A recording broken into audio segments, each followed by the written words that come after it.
Dear brothers and sisters in the Lord, ప్రభునందు ప్రియమైన సహోదరి సహోదరులారా, today's verse for our meditation is taken from 1 Chronicles chapter 28 verse 10. నేటి దినం మన ధ్యానం కొరకు మొదటి దినవృత్తాంతము గ్రంథం 28వ అధ్యాయం 10వ వచనం నుండి తీసుకొనబడింది. The Lord hath chosen thee to build an house for the sanctuary, be strong and do it. యెహోవా నిన్ను కోరుకొనిన సంగతి మనసునకు తెచ్చుకొని ధైర్యం వహించి పని జరిగించుము.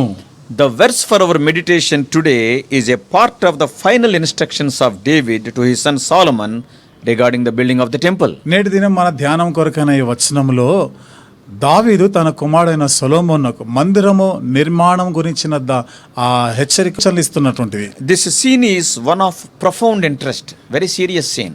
ఇక్కడ ఉన్నటువంటి ఈ దృశ్యము ఇది చాలా తీవ్రమైనటువంటి తీక్షణమైనటువంటి దృశ్యం ఇది. Yeah, for it is one of deep and strong emotion.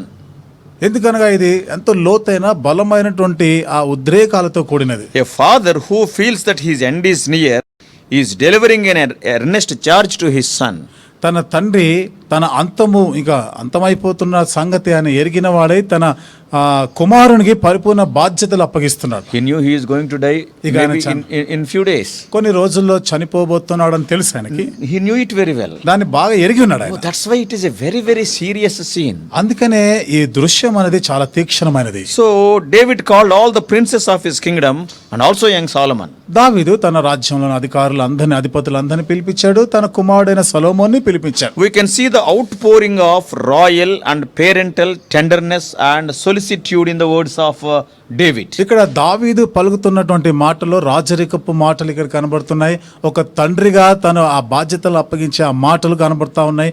గంభీరమైనటువంటి మాటలు ఇక్కడ ఉన్నాయి. That's why the occasion was one of greatest interest. అందుకని ఇక్కడ ఉన్నటువంటి ఈ సందర్భం అనేది ఎంతో ఆసక్తి గొలిపేదిగా ఉంది. Every phrase of this verse 28:10 is full of instruction. 28వ అధ్యాయం 10వ వచనంలో ప్రతి మాట కూడా అన్ని సూచనలు హెచ్చరికలతో కూడినవి. David's influence of Solomon inspires and instructs fathers today as of their responsibility. ఏ విధంగా అయితే దావీదు జీవితం తన కుమారుడు సొలొమోను పైన ప్రభావితం చేయబడిందో నేటి దినాన తండ్రులందరి పైన కూడా ఇలాంటి బాధ్యతలు ఉండాలి. In teaching our children to follow the moral standards. మన పిల్లలకి ఇలాంటి నైతికమైనటువంటి విలువల్ని నువ్వు పాటించాలి అని వారికి మనం నేర్పించాలి. Today let us see the whole verse 28:10 in detail. ఇది నాన్న 28వ అధ్యాయము 10వ వచనం అంతా కూడా చాలా వివరంగా మనం ధ్యానం చేస్తాం. This verse is a challenge from David to his son Solomon. ఈ వచనము దావీదు నుండి సొలొమోనుకి ఇవ్వబడిన ఒక సవాలుతో కూడిన మాటలు. David knew that the work would be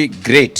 దావీదుకి తెలుసు ఈ పని చాలా గొప్పది అని. He wanted to encourage and challenge his son to accomplish something great for God. తన కుమారుని దేవుని కొరకు గొప్ప కార్యము నువ్వు జరిగించాలి, పరిపూనుకోవాలని ఆయనకు హెచ్చరిస్తున్నాడు. To be true, whatever we do in the work of the great God is a great work. నిజంగా చెప్పాలంటే గొప్ప దేవుని కొరకు మనం తలపెట్టిన పని, మనం చేసే పని ఏదైనా ఎంత చిన్న పని అయినా అది చాలా గొప్ప పని అన్న సంగతి గుర్తుంచుకోవాలి. Let us see phrase by phrase in this verse, every word. ఒక్కొక్క మాటగా మనం ఇక్కడ ధ్యానం చేద్దాం. Number 1, మొదటిది take heed now.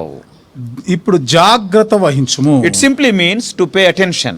అనగా నువ్వు కొంచెం గమనిక కలిగి ఉండాలి, జాగ్రత్తగా ఉండాలి. It means that what I am going to tell is of extreme importance. అనగా ఇప్పుడు నేను చెప్పబోయే ఈ మాటలు ఏవైతే ఉన్నాయో అత్యంత ప్రాముఖ్యమైనవి. It is the work of God. ఇది దేవుని పని. Whatever job it is, small or great in our sight, none should minimize the work of God. మన దృష్టికి అది చిన్నదైనా పెద్ద పని అయినా కనబడవచ్చు, కానీ దేవుని పనిలో నువ్వు ఏది కూడా అది చిన్న చూపు చూడడానికి లేదు. Jesus said, యేసు ప్రభువు అన్నారు, even giving a cup of cold water in his name is also important. ఆయన నామమును బట్టి గిన్నెడు చన్నీళ్లు ఇవ్వడం కూడా చాలా ప్రాముఖ్యమైనది అంటాడు. Let us have high regard for the work of the King of Kings and Lord of Lords. రాజులకు రాజు ప్రభువులకు ప్రభు అయిన ఆ పని ఆయన పని గురించి మనం ఎక్కువ విలువ ప్రాధాన్యత కలిగి ఉండాలి. Yes, any work, let it be small work, even laying mats or cleaning the compound, it is a major work, great work in the work of the Lord. ఏ పనైనా కావచ్చు, దేవుని పనిగా చెప్పబడినటువంటి దాంట్లో పాత్రలు శుభ్రం చేయడమే కావచ్చు, చాపలు పరవడమే కావచ్చు, ఇవన్నీ కూడా చాలా గొప్ప పనులే. Yes, never minimize the importance. దీని విషయానికి వచ్చినప్పుడు దీనికి చాలా తక్కువ ప్రాముఖ్యత ఉంది అన్నట్టుగా చూడదు. The second phrase in this verse is, ఈ వచనంలోని రెండవ మాట, the Lord hath chosen thee. యెహోవా నిన్ను ఏర్పరచుకొనెను. Do you catch it? ఈ మాట నీకు అర్థమైందా? It is not any man or king not through election or selection, but David was telling that the Lord hath chosen Solomon. ఇది మనుషుల ద్వారానో రాజుల ద్వారానో ఎన్నుకోబడినటువంటిది కాదు, దేవుడు నిన్ను ఏర్పరచుకున్నాడు ఈ పని కొరకు అంటాడు. When we understand the thought behind it, it marvels us. దీని వెనుక ఉన్న ఈ ఆలోచన కానీ మనం అర్థం చేసుకుంటే మనల్ని ఆశ్చర్యపరుస్తుంది. What is that? అదేమిటి? The God of the universe reaching down and calling ordinary humans to serve him. విశ్వానికి దేవుడైన వాడు క్రిందకి వంగి దిగి వచ్చి మానవ మాత్రులైనటువంటి వారిని ఆయనను సేవించమని కోరుతున్నాడు. To build his temple. ఆయన మందిరం కట్టడానికి. Have you ever thought of it? ఎప్పుడైనా ఆలోచన చేసావా? The calling of God is an awesome thing. దేవుని యొక్క పిలుపు అనేది అది చాలా గొప్పది, ఆశ్చర్యమైనది. Many times when God calls for ask, we tell so many excuses. అనేక పర్యాయాలు దేవుడు ఫలానా పని కొరకు నిన్ను పిలుస్తా ఉన్నప్పుడు ఎన్నో సాకులు చెప్తూ ఉంటాం. We look into our inabilities and we fear to accept the task. మన అసమర్థతలను చూసుకుంటూ ఆ పని చేయడానికి మనం ఇష్టపడం, అంగీకరించాం. Same thing we see in the life of Moses. అలాగే మోషే జీవితంలో చూడొచ్చు. As we often hear in our sermons, మన వర్తమానాల్లో తరచుగా మనం వింటున్న ప్రకారం God looks for our availability, not ability. దేవుడు మన శక్తి సామర్థ్యాల కొరకు కాదు, మనం ఆయనకు అందుబాటులో ఉన్నామా లేదా అది చూస్తున్నాడు. He knows our ability. మన యొక్క సామర్థ్యం తెలుసు ఆయనకు. Even before the foundation of the world, he knows our ability. జగత్తుకు పునాది వేయక మునిపే మన శక్తి సామర్థ్యాల గురించి, మన చాతగానితనం ఆయనకు తెలుసు. Knowing our ability, he calls us. మన శక్తి సామర్థ్యాలు ఎంతో ఎరిగి ఉండి ఆయన పిలుస్తున్నాడు. When he calls, he gives the ability and other needed resources to finish the work. ఆయన పిలిచినప్పుడు ఆ పనిని ముగించడానికి కావలసినటువంటి జ్ఞానము, ఐశ్వర్యం ఇస్తాడు, తగిన శక్తి సామర్థ్యాన్ని కూడా ఇస్తాడు. Truly speaking, నిజంగా చెప్పాలంటే what is the age and experience of Solomon to shoulder such a huge task of building the temple to the God of the universe? ఇంత పెద్ద పని అనగా విశ్వానికి దేవుడైన ఆ దేవుని కొరకై మందిరము నిర్మించాలనేటువంటిది అది ఎంత గొప్ప పని, బాధ్యత అది.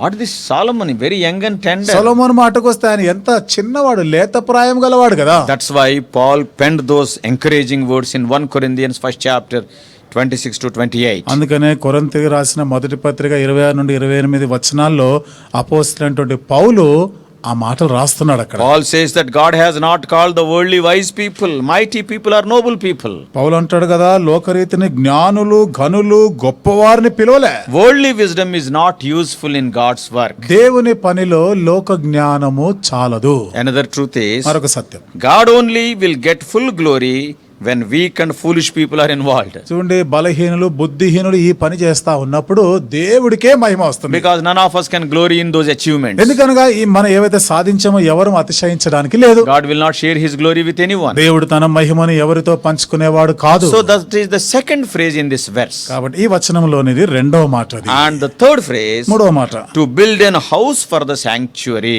చూడండి, పరిశుద్ధాలయం కొరకు ఒక నిర్మాణం, ఒక ఇల్లు కట్టడం, మందిరం కట్టడం. God is very specific when he calls you. దేవుడు నిన్ను పిలుస్తూ ఉన్నప్పుడు చాలా ఆయన నిర్దిష్టంగా నిన్ను పిలుస్తాడు ఆయన. Solomon was instructed on exactly what it was that he was to build. చూడండి, సొలొమోను కూడా తాను ఏది నిర్మించాలో, ఏది కట్టాలో అనే ఆ పని. And the same is true in our lives also. మన జీవితాల్లో కూడా అదే వాస్తవం. God calls people for different purposes.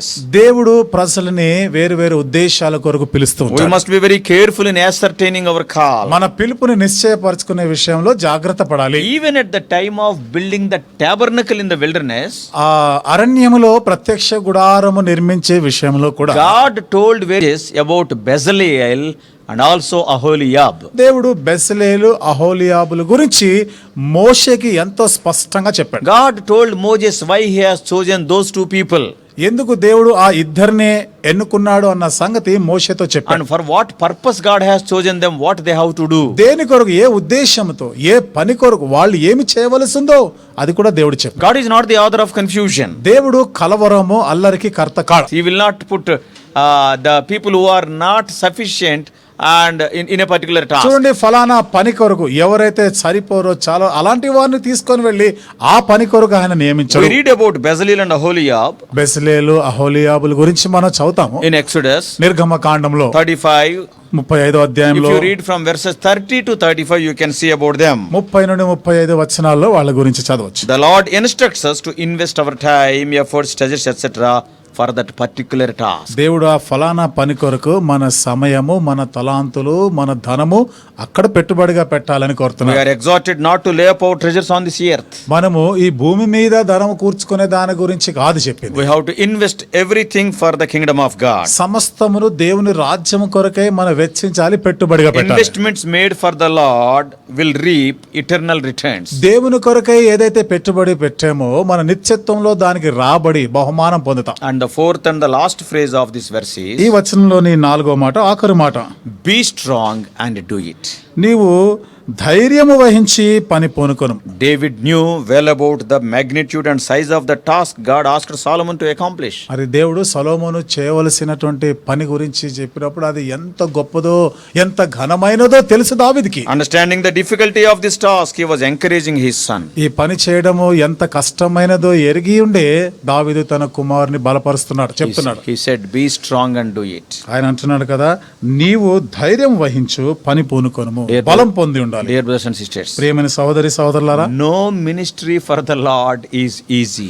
దేవుని కొరకై చేసే పరిచర్య ఏ పరిచర్య కూడా అంత. David understood that it would take strength to do the work. దావీదుకు అర్థమైంది ఆ పని చేయడానికి ఎంత బలము, శక్తి కావాలి. Sometimes it may not be a physical strength only, కొన్నిసార్లు భౌతిక సంబంధమైన శక్తే కాకపోవచ్చు, but emotional and spiritual strength is needed. మానసికమైనటువంటి ఆత్మ సంబంధమైనటువంటి బలమును అవసరమే. Why? ఎందుకు? Because there will be times when Satan will tempt you to give up that work. ఎందుకనగా ఆ పని విడిచిపెట్టేయాలని సాతాను శోధిస్తా ఉంటాడు. Satan whispers in our ears. సాతాను వచ్చి చెవులలో గుసగుసలాడుతుంటాడు. So therefore, dear brethren, కాబట్టి ప్రియమైన సహోదరుల, and especially I am talking to young people, విశేషముగా యవనస్తులతో మాట్లాడుతున్నా. be strong to do the work entrusted by God to you. దేవుని చేత నీకు దేవుని పని చేయాలని నీకు అప్పగించబడిన ఆ పని కొరకై నువ్వు ధైర్యం తెచ్చుకోవాలి, బలము పొంది ఉండాలి. People like Moses, people like David, they are departing to their eternal abode.